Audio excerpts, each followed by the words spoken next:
परमेश्वर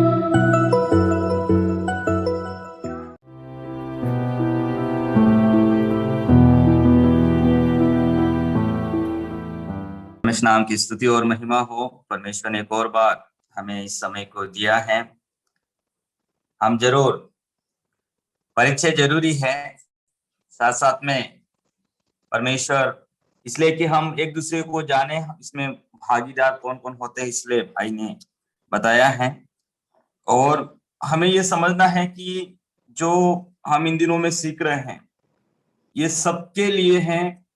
कौन सी भी जगह के हो, कौन सी भी भाषा के बोलने वाले हो, हम पहले ही कहा कि एक मसीही आत्मिक जीवन को जीना है, प्रार्थना और वचन के बिना संभव नहीं है। तो ये जरूरी है। हम पिछली बार से सुनते आ रहे हैं प्रार्थना क्या है, प्रार्थना कौन करना है। और हमने ये भी देखा कि दो बातें देखने के बाद प्रार्थना क्यों करना है। अब आ जाता है प्रार्थना कैसे करना है। कैसे करना में बहुत सारी बातें हैं, ठीक है, और इसमें भी बहुत सारी सम्मिलित कर सकते हैं। मैं जो आज जो घर बनाने से पहले क्या करते हैं, हम लोग एक नक्शा बनाते हैं और उस नक्शे के अनुसार, ब्लूप्रिंट के हिसाब से घर को बनाए, तो उस घर के बनावट का और सारी बातों का एक अच्छा रहता है। यदि बिना ब्लूप्रिंट से यदि घर को बना दिया जाए तो घर की जो सुंदरता दिखेगी नहीं। शायद बनाने वालों को अच्छा ही लगेगा, लेकिन दूसरे व्यक्ति को अच्छा नहीं लगता है। और हमारे अलावा जो दूसरे लोग होते हैं, यदि कहते हैं कि यदि वास्तु के अनुसार नहीं है तो इस घर को वापस हम बेचना चाहेंगे, तब कोई खरीदता नहीं। तो मैं ये नहीं कहता हूं कि प्रार्थना विषय आप इसको ब्लूप्रिंट बना करके बेचने वाली बात नहीं है, लेकिन हम भी जब इस दुनिया में किसी को एप्लीकेशन लिखते हैं या किसी को पत्र लिखते हैं, उसको लिखने के सब तरीके हैं।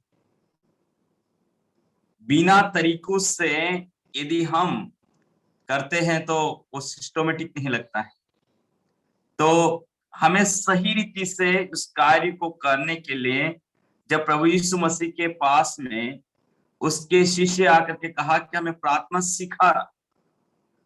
सिखा दे, वही उनका एक इच्छा थी कि हमें प्रार्थना सिखा दे। अब प्रार्थना सिखा दे कि हमें किस रीति से प्रार्थना करना, वो प्रार्थना, तो तब प्रभु यीशु मसीह ने कहा तुम इसी रीति से प्रार्थना किया करो। तो उस भाग को पढ़कर हम आगे बढ़ेंगे। तो मत्ती रचित सुसमाचार उसका 6 अध्याय 9 से 13 तक हम पढ़ लेते हैं। अतः तुम इस रीति से प्रार्थना किया करो, हे हमारे पिता तो जो स्वर्ग में है, तेरा नाम पवित्र माना जाए, तेरा राज्य आए, तेरी इच्छा जैसी स्वर्ग में पूरी होती है वैसे इस पृथ्वी पर भी हो। हमारी दिन भर की रोटी आज हमें दे, और जिस प्रकार हमने अपने अपराधी को क्षमा किया है वैसे ही तू भी हमारे अपराधों को क्षमा कर, और हमें परीक्षा में न ला परंतु बुराई से बचा, क्योंकि राज, पराक्रम और महिमा सदा तेरी है। आमीन। प्रभु इस वचन को पढ़े जाने पर आशीष दे। आज हम कोशिश करेंगे कि इस भाग से लेकर और नहमयाह के पहले अध्याय से आज हमारा मनन का जो मुख्य विषय रहेगा, और उसमें हम हमारा जो आज का जो चौथी बात जो हम सीखने जा रहे हैं वो क्या है, प्रार्थना कैसे करें।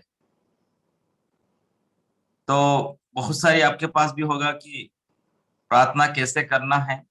मैं आज वो भी केवल 5 बातें बताकर उसको हम समाप्त करेंगे। लेकिन जब आप और मैं इस प्रार्थना को जब सीखते हैं तब हमारे जीवन में एक समझने वाली बात है कि हम किस प्रकार से उस प्रार्थना को करना है। तो हम इस प्रार्थना करने के बारे में हम थोड़ा कोशिश करेंगे कि किस प्रकार प्रार्थना करना है। तो एक भाग, उस भाग को भी हम पढ़ लेते हैं, नहमयाह उसका पहला अध्याय, और इस 5 से लगाकर हम 11 तक पढ़ते हैं। या हम 4 से पढ़ लेते हैं, तब 4 से 11 तक। नहमाया पहला अध्याय 4 से 11 तक पढ़ते हैं। ये बातें सुनते मैं बैठ कर रोने लगा और कितने दिन तक विलाप करता और स्वर्ग के परमेश्वर के सन्मुख उपवास करता और यह कहकर प्रार्थना करता रहा, हे स्वर्ग के परमेश्वर यहोवा, हे महान और भययोग्य ईश्वर, तू जो अपने प्रेम रखने वाले और आज्ञा मानने वाले के विषय में अपनी वाचा पालता और उस पर करुणा करता है, तू कान लगाए और आंखें खोले रह कि जो प्रार्थना में तेरा दास इस समय तेरे दास इसराइल के लिए दिन रात करता रहता हूँ, उसे तू सुन ले। मैं इसराइलियों के पापों को जो हम लोगों ने तेरे विरुद्ध किए हैं मान लेता हूँ। मैं और मेरे पिता के घराने दोनों ने पाप किया है। हमने तेरे सामने बहुत बुराई की है और जो आज्ञाएं, विधियां और नियम तूने अपने दास मूसा को दिए थे उनको हमने नहीं माना।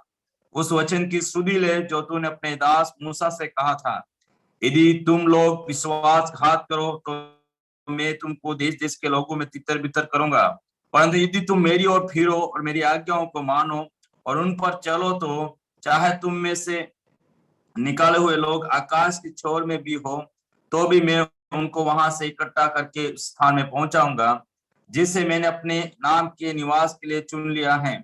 अब वे मेरे तेरे दास और तेरी प्रजा के लोग हैं जिनको तूने अपने बड़ी सामर्थ और बलवंत हाथ के द्वारा छुड़ा लिया है। हे प्रभु, विनती यह है कि तू अपने दास की प्रार्थना पर और अपने उन दासों की प्रार्थना पर जो तेरे नाम का भय मानना चाहते हैं कान लगा और आज अपने दास का काम सफल कर और उस पुरुष को उस पर दयालु कर। मैं तो राजा का पियाऊ था। परमेश्वर इस वचन को पढ़े जाने पर आशीष कर दें। तो यहाँ पर हम देखते हैं कि किस प्रकार प्रार्थना करना है।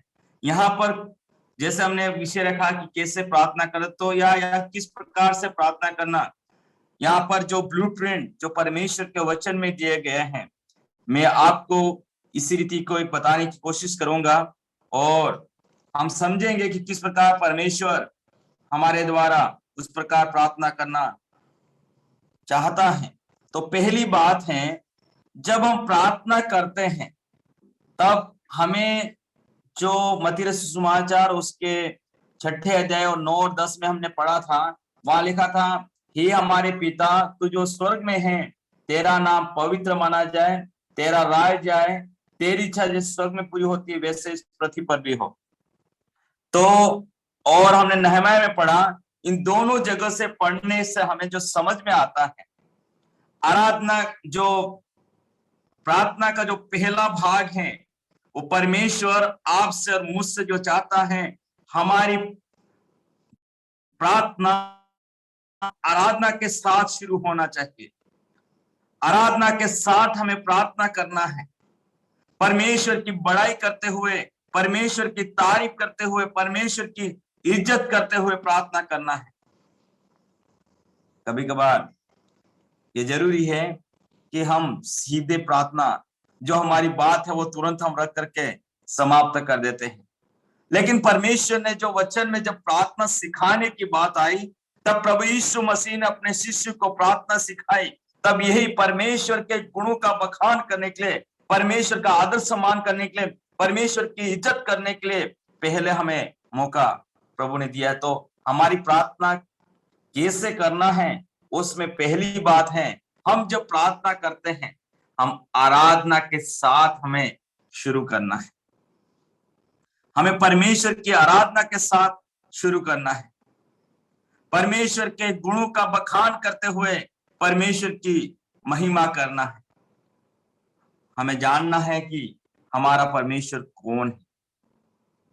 हमारा परमेश्वर कौन है, इस बात को आपको और मुझे जानना है कि परमेश्वर सर्वशक्तिमान, सर्वव्यापी, सर्वज्ञानी परमेश्वर है। वो बात सही है, लेकिन हम उस दिन देख रहे थे कौन प्रार्थना करना है, अब किससे प्रार्थना करते हैं, हमने सब उस दिन देख लिया था कि हम पिता से मांगते, मतलब वो पिता है, वो सारी सृष्टि का पिता है, इस बात को, और विशेष करके उद्धार पाए हुए का पिता है, इस बात को हमें जानना है। वो हमारा गुरु है, और हम उसके शिष्य हैं, इस बात को हमें जानते हुए प्रार्थना करने की आवश्यकता है। और हमने देखा कि हमें किस प्रकार से वहां पर और उसके गुणों को हम देखते हैं। वो हमारा राजा है, हम उसकी प्रजा हैं, इस बात को हमें जानना है। और इतने ही नहीं, वो हमारा मित्र है, उस बात को जानते हुए प्रार्थना करते हैं। तो परमेश्वर हमारे लिए कार्य करने वाला परमेश्वर है। वो हमारा ऐसा परमेश्वर है और वो हमारा मालिक भी है। हम उसके दास दासियां हैं, वो हमारा मालिक है। यदि ऐसी बातों को जानते हुए जब हम प्रार्थना करते हैं, परमेश्वर क्या करता है? परमेश्वर को लगता है जरूर उसके लिए मुझे करना पड़े। आप अपने उस परमेश्वर पिता के साथ अपने रिश्ते को बनाते हुए, हे हमारे पिता कहने का जो मतलब है, आप अपना रिश्ता परमेश्वर के साथ बांध करके आप जब प्रार्थना करते हैं, परमेश्वर उसको कार्य को करने वाला परमेश्वर है प्रियो। तो आपको मुझे समझना है, हम जो प्रार्थना करने के लिए जाते हैं, पहले हमें परमेश्वर की आराधना करने से शुरू करना है। आराधना हम इस दुनिया में रहते हुए भी करना है और यहां से जाने के बाद में भी एक आराधना का एक समय रहेगा। आज हम बिना हमारे प्रभु को देखे हुए हम उसकी आराधना करते हैं, लेकिन एक ऐसा समय आ रहा है प्रभु के मुख को देखकर हम उसकी आराधना और महिमा करेंगे। इसलिए प्रियो, हमारी जो शुरुआत है हमारे प्रभु के साथ में, हम उस आराधना के साथ में, और जब हम देखते हैं, जब प्राचीनों को देखते हैं, वो अपने अपने उस मुकुट को डालते हुए वो परमेश्वर की आराधना करते हैं प्रियो। हम उस प्रभु की आराधना में कितना समय बिताते हैं।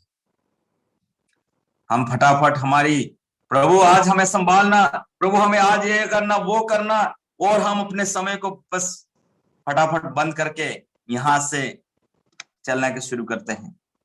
तो परमेश्वर कहता है तुमने मुझे जानने पर भी योग्य बड़ाई नहीं किया। मैं आपके लिए एक पद को पढ़ना चाहूंगा, रोमियो की पत्री उसका पहला अध्याय, रोमियो की पत्री उसका पहला अध्याय उसका 20 और 21 आप कोई भी भाई पढ़ सकते हैं। रोमियो की पत्री 1 का 20 और 21।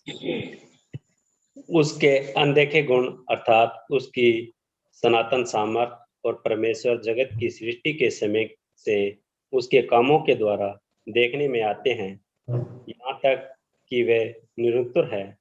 इस कारण कि परमेश्वर को जानने पर भी उन्होंने परमेश्वर के योग्य बड़ाई और धन्यवाद न किया, परंतु व्यर्थ विचार करने लगे, यहाँ तक कि उनका निर्बुद्धि मन अंधेरा हो गया। हाँ, यहाँ पर देखते हैं परमेश्वर अपने गुणों के द्वारा, अपने कामों के द्वारा वो क्या कर रहा है? हमें निरुत्तर कर रहा, हमें कायल कर रहा है। हमें कोई प्रश्न करने के लिए वो है ही नहीं है। सारी बातों को हम जब देखते हैं, लोग हमारे पास जब बीमारी आती है, हम सोचते हैं मुझे परमेश्वर ने छोड़ दिया है, और हम बीमारी के लिए ही प्रार्थना करते हैं। लेकिन ये भूल जाते हैं यदि एक सिलेंडर लेने के लिए कितने पैसों की आवश्यकता पड़ती है, और एक सिलेंडर यदि 5,000 में ले भी लिया, कुछ घंटों के बाद खत्म हो जाता है। हमारा परमेश्वर आपके और मेरे लिए इतनी वायु को बहाता है, जो हवा को देता है, जो बिना पैसों से देता है। परमेश्वर, हम एक बोतल को खरीदने के लिए पानी खरीदते हैं पीने के लिए, कितना महंगा पानी, परमेश्वर कितना अच्छा पानी आपको और मुझे देता है। अनेक प्रकार की जब बातों को हम देखते हैं, तब हम इतने निरुत्तर हो जाते हैं। यही कह सकते हैं परमेश्वर की बड़ाई और धन्यवाद करना, आराधना करना मतलब वही। परमेश्वर की आराधना करने में जो शब्द जो यूज किए जाते हैं, परमेश्वर के गुणों का बखान करना, परमेश्वर के द्वारा किए गए कार्यों के लिए परमेश्वर का धन्यवाद करना, यह हमारी आराधना का एक शुरुआत का भाग है। यदि आप और मैं परमेश्वर को जानने पर भी उसके योग्य बड़ाई और धन्यवाद नहीं करते। तो आज जो प्रार्थना के विषय जो सीख रहे हैं मेरे प्रिय भाई और बहनों, परमेश्वर आपसे और मुझसे जो मांग करता है, इच्छा रखता है, वो क्या है? आप और मैं सब के सब आज के बाद हम ये शुरू करें, हमारी प्रार्थना आराधना के साथ शुरू होना चाहिए। तब परमेश्वर को जो सुगंध देता है, परमेश्वर उससे प्रसन्न होता है। यदि परमेश्वर उससे प्रसन्न होता है, कितना अच्छा होगा। इसलिए मेरा जो कहने का मतलब है, हम उसका गुणानुवाद करें। एक और पद को पढ़ेंगे, भजन संहिता 66 का 17 17वां पद। भजन संहिता 66 का 17 पद, 66 Psalm 66 verse 17।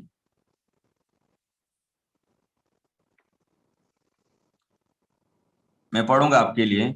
मैंने उसको पुकारा और उसी का गुणानुवाद मुझसे हुआ। उसी को पुकारा और उसी का गुणानुवाद मुझसे हुआ। हम परमेश्वर का गुणानुवाद करना है।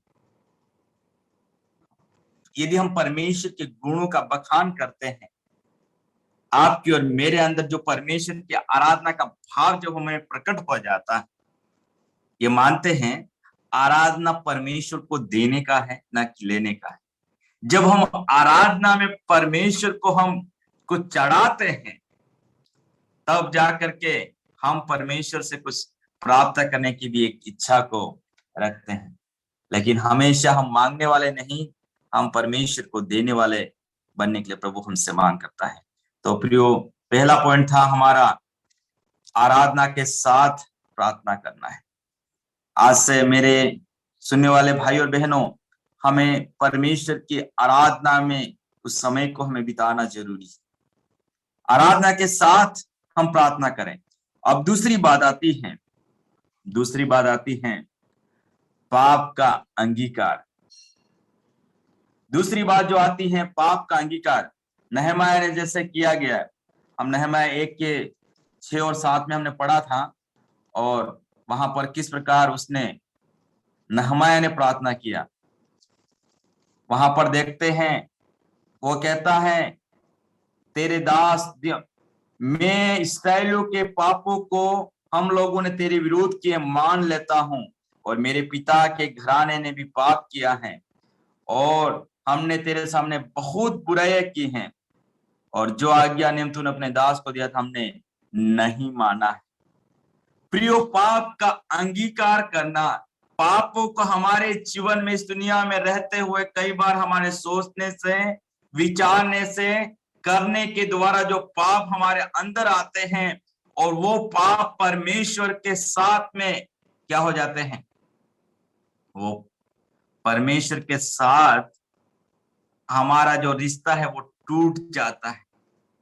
मुझे याद आता है, मैंने अपने नोट में नहीं लिखा लेकिन याद आ गया कि यशायाह की किताब उसके पहले अध्याय में कहते हैं, यहाँ पर जिस प्रकार से लिखा गया है कि वो हमारी प्रार्थना है वो परमेश्वर तक पहुंचती नहीं है। यशायाह पहला अध्याय उसका 15वां पद, जब तुम मेरी ओर हाथ फैलाओ और तब मैं तुमसे मुंह फेर लूंगा, तुम कितनी ही भी प्रार्थना क्यों न करो तो भी तुम्हारी न सुनूंगा, क्योंकि तुम्हारे हाथ खून से भरे हैं, तुम्हारे हाथ खून से भरे हैं। तो यहाँ पर वही लिखा 16 पद है, अपने को धोकर पवित्र करो, मेरी आंखों के सामने से अपने बुरे कामों को दूर करो, भविष्य में बुराई करना छोड़ दो। प्रियो, परमेश्वर ने ऐसा जो कहा है, वो क्या कहा है कि वास्तविक जो हमारे अंदर जो बुराइयां हैं, जो हमारे अंदर पाप हैं, यदि हम कितनी ही भी बार प्रार्थना क्यों न करें, तुम्हारी प्रार्थना नहीं सुनूंगा, तुम्हारी प्रार्थना नहीं सुनूंगा।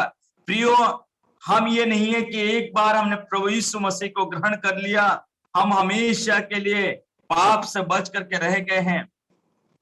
बाइबल तो कहती है पाप न करो, लेकिन हम बहुत बार हमारे हाथों के द्वारा हम नहीं करते होंगे, शरीर के द्वारा नहीं करते होंगे, लेकिन आपके मन के विचार जो अंदर से जाते हैं वो ऐसे विचार हैं जो बहुत दूर तक चले जाते हैं और वो बुराई को कर बैठते हैं। हम कितनी बार हम बुराइयों में डूब जाते हैं प्रियो, हमारे कितनी बार हमारे आंखों के द्वारा हम पाप को कर बैठते हैं, हम नहीं चाहते हुए भी कई बार हम पाप करते हैं। तो यहाँ पर जो कहने का मतलब है, जैसे यशायाह में भी लिखा है, अपने को धोकर पवित्र करो और मेरी आंखों के सामने बुरे कामों को दूर करो और भविष्य में बुराई करना छोड़ दो।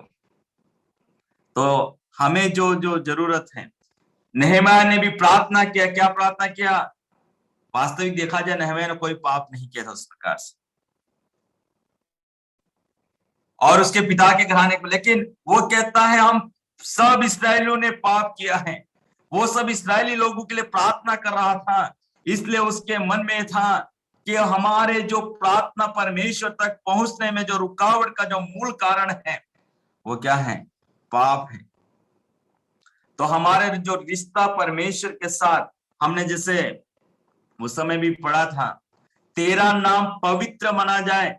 पवित्र परमेश्वर के सन्मुख में हम जब पहुंचते हैं प्रियो, हमारे अंदर जो आने वाले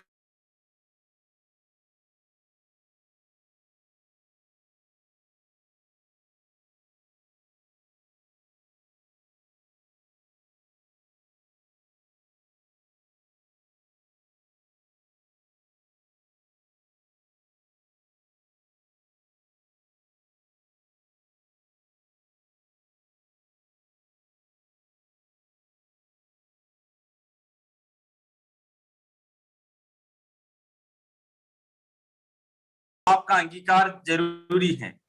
बिना पाप के अंगीकार किए हम आगे नहीं बढ़ सकते हैं। तो हम यहाँ पर देखते हैं कि किस प्रकार परमेश्वर ने, पहले हम प्रार्थना करते हैं तो एक आराधना का एक जरूरत है, साथ में पाप का अंगीकार भी जरूरी है। बिना पाप अंगीकार किए हमारी प्रार्थना परमेश्वर तक पहुंचती नहीं है। तो एक और भाग को पढ़कर, भजन संहिता 66 का 18 से 20 तक मैं आपके लिए पढ़ दूंगा। यदि मैं मन में अनर्थ बात सोचता तो प्रभु मेरी न सुनता, परंतु परमेश्वर ने तो सुना है, उसने मेरी प्रार्थना की ओर ध्यान दिया है। धन्य है परमेश्वर जिसने न तो मेरी प्रार्थना अनसुनी की, न मुझसे अपनी करुणा दूर की है। तो हम यहाँ पर देखते हैं प्रार्थना के इस क्रम में जब आगे बढ़ते हैं, परमेश्वर हमसे जो चाहता है कि पहले हम परमेश्वर की आराधना करें, दूसरी हम जो पाप का अंगीकार कर हमारे पापों को, गलती को माने। यदि हम विश्वासियों के साथ में किया हो या परमेश्वर के साथ में किया हो और या किसी और के साथ में भी किया हो, क्योंकि वचन में हम पढ़ते हैं प्रभु यीशु मसीह ने कहा, यदि तू भेंट चढ़ाने के लिए जाए और वेदी पर तुझे स्मरण आए कि मेरे विरोध में किसी भाई को कुछ है, तो पहले जा करके मेल मिलाप कर ले। हम वो मत्ती सुसमाचार उसका 5वां अध्याय उसका 23 और 24 में पढ़ते हैं। आज पढ़ने का समय हम लेट चल रहे हैं, इसलिए प्रभु हमारी सहायता करे तो उस भाग को हम पढ़ते हुए, इसके बाद परमेश्वर नीति वचन में पढ़ते हैं, दुष्टों की प्रार्थना नहीं सुनता परंतु धर्मियों की प्रार्थना सुनता है। जिसके मन पवित्र हो जाते हैं परमेश्वर उनकी प्रार्थना को सुनने वाला परमेश्वर है। अब तीसरी बात आती है, हम वापस जैसे मैंने कहा था नहम्याह की किताब में चले जाए, वहां पर देखते हैं नहम्याह ने जो प्रार्थना की, पहले परमेश्वर की स्तुति किया, पाप का अंगीकार किया, और तीसरा जो वो कार्य करता है वो हमने देखते हैं कि वो क्या करता है, वो परमेश्वर की प्रतिज्ञाओं को लेकर के प्रार्थना करता है। हम वही पढ़ते हैं, जब उसने प्रार्थना किया 8 से 10 में पढ़ते हैं, तेरे वचन में लिखा है, मूसा के उस पुस्तक में लिखा, मूसा से जो तूने कहा था उसको स्मरण कर। तो मेरे जो आज कहने का मतलब है, जो तीसरी बात है, हमें परमेश्वर की प्रतिज्ञाओं को लेकर के प्रार्थना करना है। पहले परमेश्वर की आराधना करना है, दूसरा हमें पाप का अंगीकार करना है, पाप क्षमा प्राप्त करना है, तीसरा जो हमें जो आवश्यक है वो है परमेश्वर के वचन की प्रतिज्ञाओं को लेकर के यदि आप प्रार्थना करते हैं, परमेश्वर को सुनना पड़ेगा। हैं आप लोग, भाई विजेंद्र सिंह वो तो और भाई काशीराम वो तो सब लोग कहाँ गए, जेल में गए थे, इसलिए उनको पता है कि वकील जो रहता है, वकील क्या करता है, इस संविधान के इस धारा के अनुसार उसको रिहा करना है या उसको इसके हिसाब से उसको दंड देना है, लिखते हैं। तो मैं मानता हूं हमारे भी परमेश्वर ने जो प्रतिज्ञा दी है, वो परमेश्वर ऐसा जो परमेश्वर है, मैं आपके लिए उसके लिए पढ़ूंगा तीतुस की किताब उसका पहला अध्याय, जहां पर परमेश्वर क्या बोलता है, उसका दूसरा पद, तीतुस 1 का दूसरा पद, उस अनंत जीवन की आशा पर जिसकी प्रतिज्ञा परमेश्वर ने, जो झूठ बोल नहीं सकता है, सनातन से की है। हमारे परमेश्वर के लिए से हम जब प्रार्थना करते हैं, हम उसकी प्रतिज्ञाओं को लेकर के प्रार्थना करते हैं, उसके वचन को लेकर के हम प्रार्थना करते हैं। परमेश्वर उस काम को करता है। क्यों करता है? क्योंकि परमेश्वर में एक ऐसा गुण है। कौन सा गुण है? जो झूठ नहीं बोल सकता है। यदि परमेश्वर के वचन को आप लेकर के प्रार्थना करेंगे, परमेश्वर को उसके काम को करना पड़ेगा।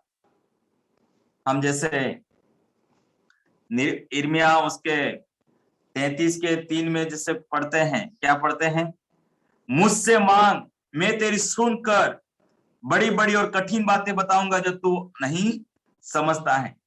ऐसे कई परमेश्वर के वचन जो परमेश्वर के शास्त्र में लिखे हैं, इसलिए आप परमेश्वर के वचन को पढ़ करके ध्यान करते हुए जब हम परमेश्वर से प्रार्थना करते हैं, परमेश्वर उसके काम को जरूर करेगा। लेकिन यदि आप वचन को नहीं पढ़ोगे तो हम परमेश्वर की प्रतिज्ञाओं को नहीं समझेंगे। यदि परमेश्वर की प्रतिज्ञाओं को नहीं समझेंगे तो हमारी प्रार्थना भी क्या होगी? परमेश्वर के ग्रहण नहीं होगी। इसलिए एक और पद को पढ़ते हैं, आप मेरे लिए साथ निकालें, नीति वचन 28 का 9। नीति वचन 28 का 9। नीति वचन 28 का 9वां पद। जो अपना कान व्यवस्था सुनने से मोड़ लेता है, उसकी प्रार्थना गृहिणी ठहरती है। जो अपना कान व्यवस्था के सुनने से क्या करता है? मोड़ लेता है। जो परमेश्वर के वचन को सुनता नहीं है, वो परमेश्वर की दृष्टि में उसकी प्रार्थना गृहित ठहरती है। प्रियो, इसलिए जो हमें जो जरूरत है, हमें जो जरूरत है, किस बात की जरूरत है? हमें परमेश्वर के वचन के अनुसार हमें उसकी प्रतिज्ञाओं को लेकर, उसके वचन को लेकर के प्रार्थना करने की आवश्यकता है। आज कई लोगों को देखते हैं जो परमेश्वर की प्रतिज्ञाओं को जानते नहीं हैं, और हम बिना वचन को जाने हुए प्रार्थना करते हैं। मैं मान लेता हूं जो शुरुआत में जो रहते हैं उनको इतना सारे वचन के ज्ञान नहीं होता है। वो पिता है, इसलिए पुत्र कैसे भी बोले, पिता को पता पुत्र को क्या आवश्यकता है, वो मिलेगा, वो मैं नहीं कहता हूं। लेकिन जो आप अधिकार पूर्ण उस प्रतिज्ञाओं को लेकर के प्रार्थना करेंगे, परमेश्वर जरूर उसको काम करेगा। लेकिन यदि आपके पास प्रतिज्ञाएं नहीं रहेगी, परमेश्वर का वचन नहीं रहेगा, तो आपकी प्रार्थना सुनी नहीं जाएगी। क्योंकि वचन कभी गलत नहीं कहता। क्या कहता है? जो अपना कान व्यवस्था को सुनने से मोड़ लेता है, उसकी प्रार्थना घंटे। कुछ लोग सोचते हैं हमें तो वचन की कोई जरूरत नहीं है, हम प्रार्थना ही करेंगे। बहुत सारे लोग प्रार्थना करने वाले ही हैं। इसलिए मैंने पहले दिन कहा, और भाई विजेंद्र सिंह ने भी आज याद दिलाया, दोनों जरूरी है। प्रार्थना भी जरूरी है, वचन भी जरूरी है।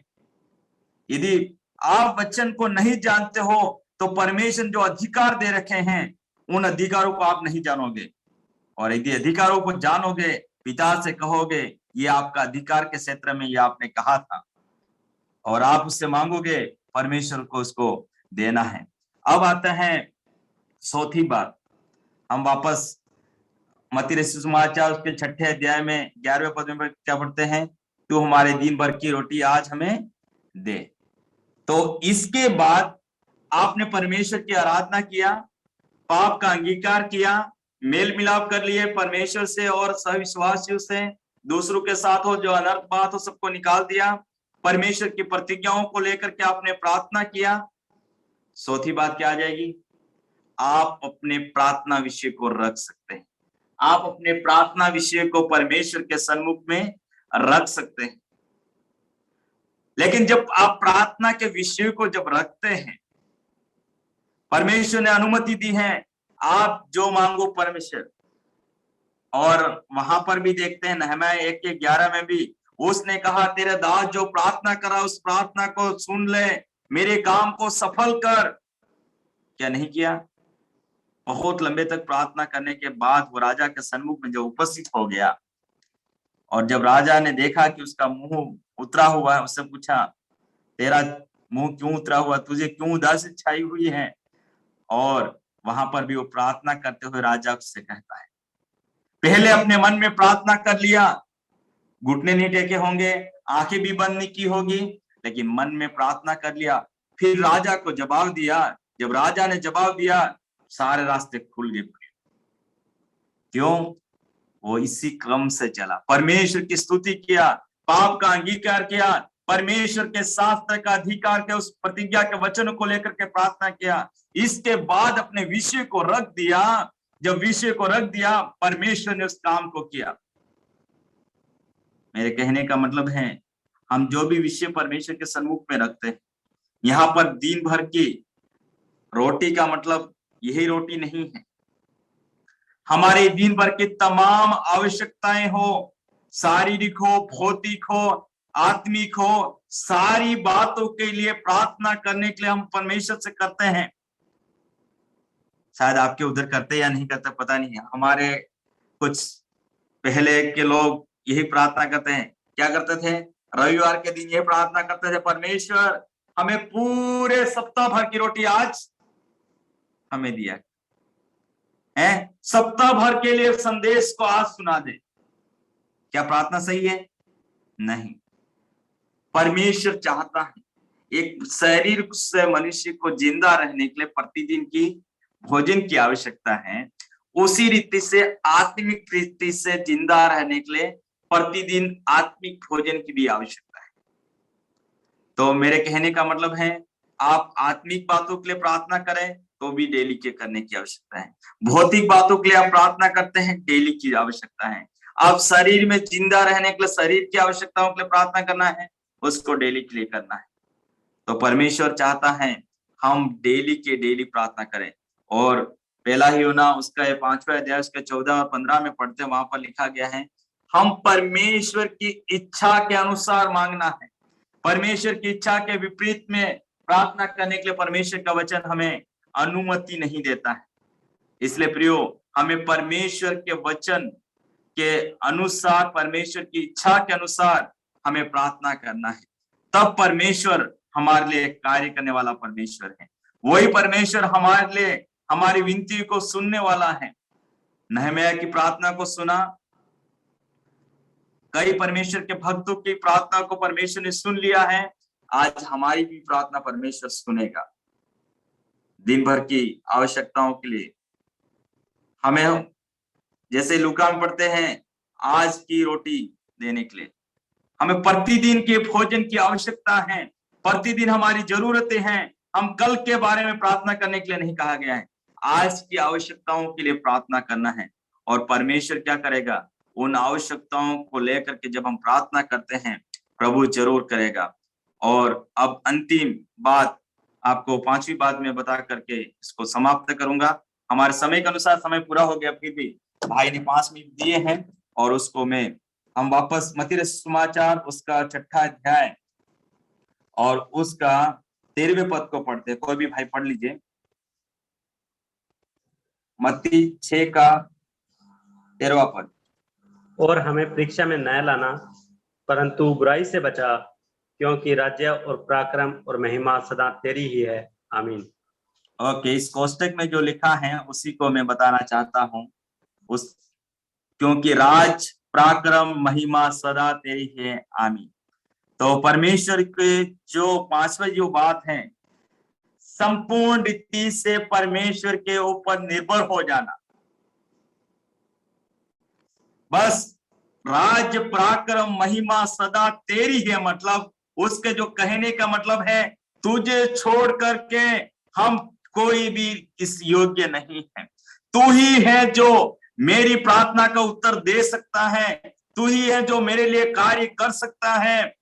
ये संपूर्ण समर्पण, संपूर्ण रीति से उसके ऊपर निर्भर हो जाना, यही है। बहुत बार हम सोचते हैं, प्रार्थना कर लेते हैं, मांग लेते हैं और निर्भर कैसे रहते हैं। आज मेरी आवश्यकता है तो उस भाई से मैं मांग लूंगा, उस बहन से मांग लूंगा, या वो व्यक्ति मेरी आवश्यकताएं पूरी कर देगा, या किसी और के ऊपर, अपने कर्मचारियों के साथ और किसी के साथ उसका, वो नहीं है। यहाँ पर उसका राज पराक्रम महिमा सदा तेरी है, मतलब संपूर्ण रीति से उसके ऊपर निर्भर हो जाना, उसके ऊपर डिपेंड हो जाना। परमेश्वर तुझे ही इस बात को करना है, ये आपके और मेरे मन में एक निश्चय हो जाता है। प्रियो, ये बहुत जरूरी है, ये बहुत जरूरी है जो परमेश्वर आपसे और मुझसे चाहता है। आप इसलिए आज समय के अभाव में इतने सारी बातों को सुनने के लिए बहुत शॉर्ट में चलना पड़ा, फिर भी मैं समझता हूं आपने 5 बातों को समझ लिया है। पहली बात क्या है, हम जब प्रार्थना करने के लिए कैसे प्रार्थना करना है, हम परमेश्वर की आराधना करते हुए करना है। दूसरी बात है, हमें अपने पापों को मानते हुए अपने आप को शुद्ध और पवित्र करते हुए परमेश्वर के सन्मुख में जाना है, क्योंकि हमारा परमेश्वर पवित्र परमेश्वर है। और तीसरी बात हमने देखा, हम जब प्रार्थना करने के लिए जाते हैं कैसे रखना है, वहां पर लिखा है उसकी प्रतिज्ञाओं को लेकर के, परमेश्वर के वचन के लेकर के, उस अधिकार के साथ हम परमेश्वर से प्रार्थना करें। और चौथी, हमें हमारे प्रार्थना विषय परमेश्वर की इच्छा के अनुसार परमेश्वर को सौंप देना है। और 5वीं बात क्या है, उसी के ऊपर निर्भर रहना है।